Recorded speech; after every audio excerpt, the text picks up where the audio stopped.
You cannot complain about the price of shrimp. It don't matter what price the diesel is, the salt, because you need the oil you need. So you can't complain about those things. Mm-hmm. You got to take the good with the bad. Right. Some days you make some good hauls, and some days you make some fair hauls, and some days you don't haul at all. Yeah. So it's a cat and mouse game. Yeah. But it's in my blood. It's going to stay in my blood, and I'm always going to enjoy it till the day I can't do it anymore. Some things help you and some things hurt you, but how to say that, we have to deal with it because that's all we did. That's all we ever gonna do. So we have to deal with it. Fuel prices was high, shrimp were low, but we still survived. And we're still here. Yeah, one of the things in my project that I'm looking at is sort of how people are continuing to do this despite the fact that there's very little economic gain. It's very difficult. Yeah. I mean, there's nothing else for us to do. You can't get a job. There's no places for jobs. So, and we have boats and we can't get rid of them if nobody wants to buy them. So we have to use them. You got that investment. Yeah.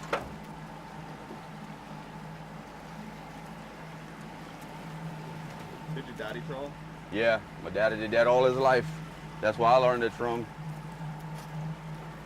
And his daddy. So, third or fourth generation, I guess, stuck in our blood, we're gonna have to do it. They have it in their blood, they love to do it, and it's their way of life, and it's the way of life they love, and it's not that they might make more money doing it or whatever that they could do working offshore or working in a hospital or whatever, or even building a store or whatever they want, but it's what they love to do. And I always did say, a job is not a job if you like what you're doing. It's an adventure. If you go to work because you have to go to work and you don't like it, you despise what you do, but you're only doing it because you have to survive and feed your family and it's your responsibility to do so, then that's a job.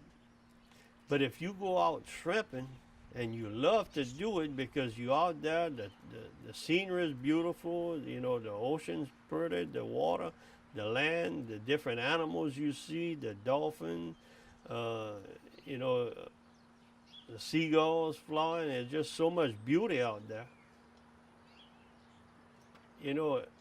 Imagine sitting down in an office inside of a building and all you see is a computer and a telephone and people just running back and forth and listening to their problems and whatever the company's problems are or whatever, and you just locked inside that building. You don't see the outside, for 12 hours. Or you're out on a boat. When you get up, you have this beautiful sunrise. You work all day catching shrimp or crab or whatever you're doing, and you have all this beauty. You're outside enjoying the fresh air, the wind blowing, the beauty of the waves washing against your boat or whatever it is that you enjoy. And then you have, in the evening, you have sunset, which is so beautiful out there, You just look at it like that and you'll understand why people love to do it. It's not a job. It's not a job when it's like that. When you love what you do, it's not considered a job. To me, that's my opinion, and I think that's why people do what they do, as far as the fishing. Even though a lot of people, they try and they can't even make ends meet, they're still loving, they love doing it, Thing about shrimping is it's like when you go, a lot of people say, oh, it's in my blood, in my blood. It's not in your blood. It's in, I guess, your mind and your thoughts. It's always in your thoughts of knowing what I can go catch, or not knowing what you're gonna have until you pick up your net. And when you're always thinking about that, then you could say, well, yeah, I'm gonna always do it. because I'm not doing it for the money.